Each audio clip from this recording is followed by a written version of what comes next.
Paano mabubuhay ang isang lalaking ang tanging alam ay uminom, manigarilyo at magtambay sa sulok ng kalsada na walang direksyon, walang trabaho, walang kinabukasan at biglang naging milyonaryo? Paano nararamdaman ng isang taong halos hindi na nagpapahalaga sa sarili niya na isang araw ay sasabihin sa kanya ng kanyang kaibigan na isang araw ay magpapasalamat ka sa akin? Paano nagtagumpay ang isang lalaking hindi naman boksingero, hindi naman atleta na naging bahagi ng pinakamatagumpay na boxing team sa kasaysayan ng Pilipinas? At paano ginastos, o mas tama, paano hindi ginastos ni Buboy Fernandez ang kanyang pera? At bakit iyon ang pinakamatalinong desisyon na nagawa niya sa kanyang buhay? Yan ang tatalakayin natin ngayon dito lang sa Kaalam PH. Pero bago po ang lahat, baka pwedeng palike ang video na ito. Dahil napakalaking bagay na ito sa aming content creators at mangyaring mag-comment sa baba kung taga saang lugar ka para malaman namin saan umaabot ang ating mga video. Maraming salamat po. Walang ginagawa, nakasuot ng maruming damit, walang tsinelas, naninigarilyo. Sa paligid niya, ang mga kaibigan niya ay pareho ang sitwasyon. Walang trabaho, walang direksyon, walang pangarap. Para sa mga nakakakita sa kanya, ito ay isang batang lalaking malamang ay mananatiling ganoon. Isang tambay, isang taong walang magiging silbi sa lipunan. Ngunit sa kabilang bahagi ng kanilang barangay, may isa pang batang lalaki na may ibang iniisip. Isang batang lalaking nangangarap ng malaki. Isang batang lalaking naniniwala na ang kahirapan ay hindi isang destinasyo, kundi isang simula. At ang batang lalaking iyon, si Manny Pacquiao, ay hindi nakalimot sa kanyang kaibigan na nakaupo sa sulok. Pinuntahan niya siya at sinabi niya ang mga salitang magbabago ng buhay ni Buboy Fernandez magpakailanman. Halika, samahan mo ako sa Maynila. Si Buboy Fernandez ay lumaki sa General Santos City, ang parehong lungsod kung saan lumaki si Manny Pacquiao. Magkapitbahay sila, nagkikita araw-araw, naglalaro sa parehong kalsada, lumaki sa parehong kahirapan. Ngunit habang si Manny ay nagsimulang mangarap ng boxing, si Buboy ay nagsimulang mahulog sa isang landas na pamilyar sa maraming kabataan sa probinsya. Pag-inom, paninigarilyo, pagtambay. Hindi siya masama, hindi siya kriminal. Siya ay isang batang walang nakakakita sa kanya, walang nagsasabing may kakayahan siya. Walang nagbibigay sa kanya ng dahilan para bumangon. At sa kawalan ng direksyon na iyon ay unti-unting lumubog si Buboy sa isang buhay na walang kinabukasan. Hanggang sa isang araw dumating si Manny. Nang makita ni Manny ang kanyang kaibigan, ang lalaking lumaki kasama niya, ang lalaking kilala niya mula pagkabata, nakita niya ang isang bagay na hindi nakikita ng iba. Nakita niya ang potensyal. Nakita niya ang isang taong kailangan lang ng isang pagkakataon, kaya sinabi niya ang mga salitang iyon. Halika, samahan mo ako sa Maynila. At si Buboy, kahit hindi pa niya alam kung ano ang naghihintay sa kanya, sumama. Isipin mo ang sitwasyon ni Buboy nang dumating sila sa Maynila, isang lalaki mula sa probinsya, walang karanasan sa boxing, walang alam sa training, walang alam sa kung ano ang gagawin niya. Ang tanging alam niya ay sumama sa kanyang kaibigan at sa Maynila, ang buhay ay hindi agad naging madali. May mga gabing walang sapat na pagkain, may mga araw na natutulog sila sa gym dahil wala silang ibang mapuntahan. May mga sandali na halos sumuko na si Buboy. Isipin mo ang nararamdaman niya sa mga sandaling iyon. Isang lalaking umalis sa kanyang probinsya, umalis sa kanyang pamilya, umalis sa lahat ng pamilyar sa kanya. Para sa ano? Para maging assistant ng isang boksingero na hindi pa sikat? May isang araw na sinabi ni Buboy kay Manny, gusto na niyang umuwi. Gusto na niyang bumalik sa General Santos. Gusto na niyang sumuko. At ano ang sagot ni Manny? Hindi siya nagalit, hindi siya nagmamataas. Tumingin siya sa kanyang kaibigan at sinabi ang mga salitang dapat nating lahat ay marinig. Isang araw, magpapasalamat ka sa akin, maging matiyaga ka lang. At si Buboy, kahit hindi pa niya lubos na naiintindihan ang ibig sabihin ng mga salitang iyon, nanatili. Nanatili siya. At sa panatiling iyon, nagsimulang matuto si Buboy. Nagsimulang obserbahan ang mga trainer, nagsimulang pag-aralan ang mga galaw ng mga boksingero, nagsimulang maunawaan ang mundo ng boxing na hindi niya kailanman inakala na magiging bahagi ng kanyang buhay. At si Manny, ang lalaking nagdala sa kanya sa Maynila, ay nagsimulang turuan siya, hindi lang ng boxing, kundi ng buhay. Unti-unting lumago ang chemistry nila sa loob ng gym.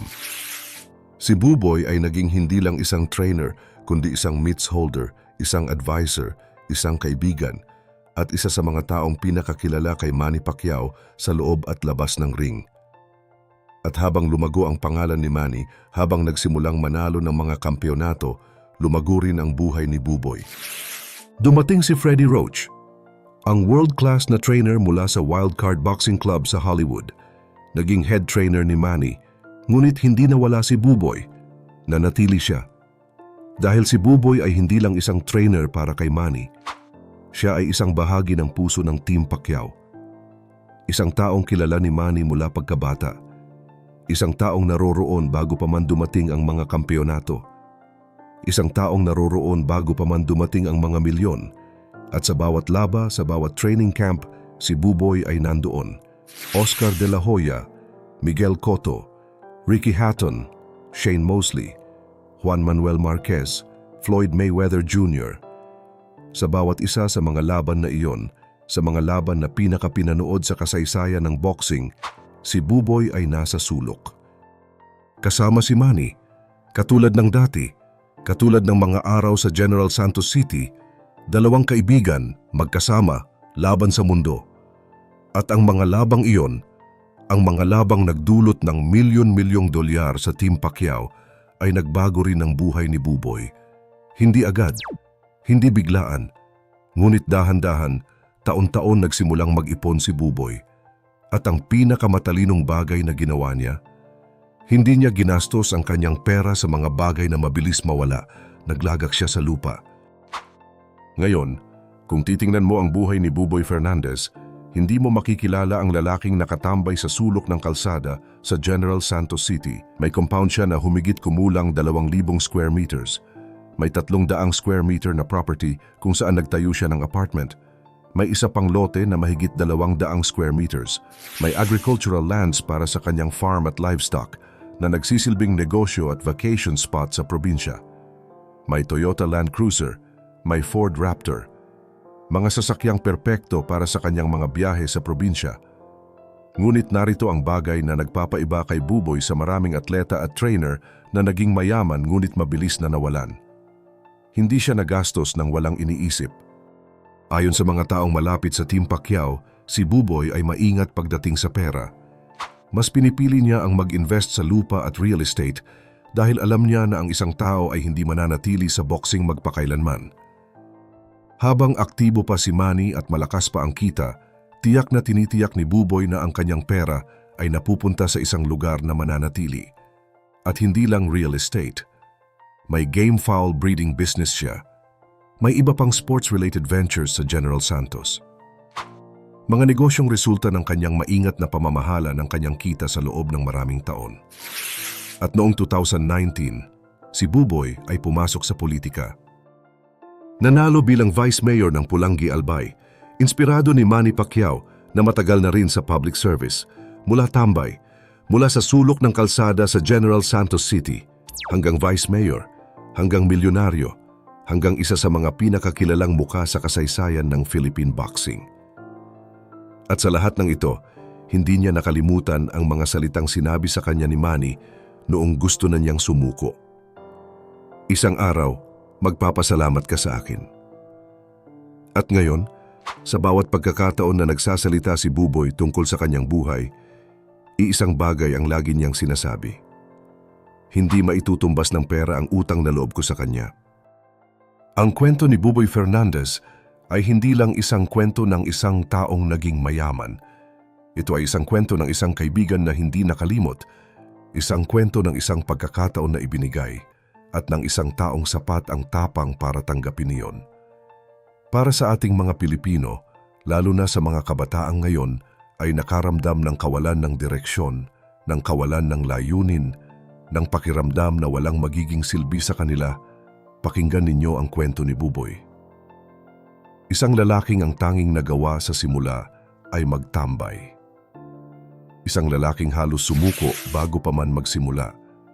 Isang lalaking ang tagumpay ay hindi nanggaling sa kanyang sariling kakayahan sa boksin, kundi sa kanyang katapatan, sa kanyang tiyaga, at sa kanyang desisyong manatili kahit mahirap. Ang aral ni Buboy ay simple ngunit malalim. Una, ang tamang kaibigan ay nagbabago ng buhay. Si Manny ay hindi lang nagbigay kay Buboy ng trabaho.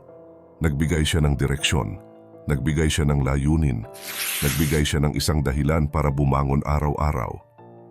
At iyon, ang pagkakaroon ng isang taong naniniwala sa iyo kahit hindi ka pa naniniwala sa sarili mo ay maaaring maging pinakamahalaga sa lahat. Pangalawa, ang tiyaga ay may kapalit. Si Buboy ay hindi agad naging mayaman. Hindi siya biglang naging sikat. Sa loob ng maraming taon, nagtrabaho siya nang walang garantiya na magiging maayos ang lahat. Ngunit nanatili siya, nagtiyaga siya, at sa tiyagang iyon, dumating ang lahat. Pangatlo, ang matalinong paggamit ng pera ay mas mahalaga kaysa sa dami ng pera. Maraming atleta at trainer ang naging mayaman at mabilis na nawalan. Si Buboy ay pinili ang lupa, pinili ang real estate, pinili ang mga bagay na hindi mabilis mawala. At iyon, ang simpleng desisyong iyon, ang nagpanatili ng kanyang kayamanan hanggang ngayon. Para sa mga Pilipinong nagdadala ngayon ng mabigat na pasanin, tandaan ninyo ang kwento ng lalaking nagsimula sa sulok ng kalsada sa General Santos City. Kung kaya niyang gawin iyon, kung kaya niyang baguhin ang kanyang buhay mula sa wala, ano pa ang hindi mo kaya?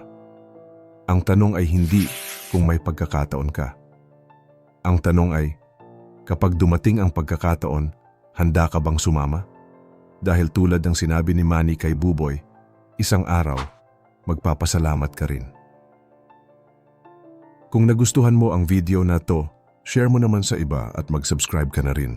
Panoorin mo na rin yung mga videos na nasa kanan. Maraming salamat.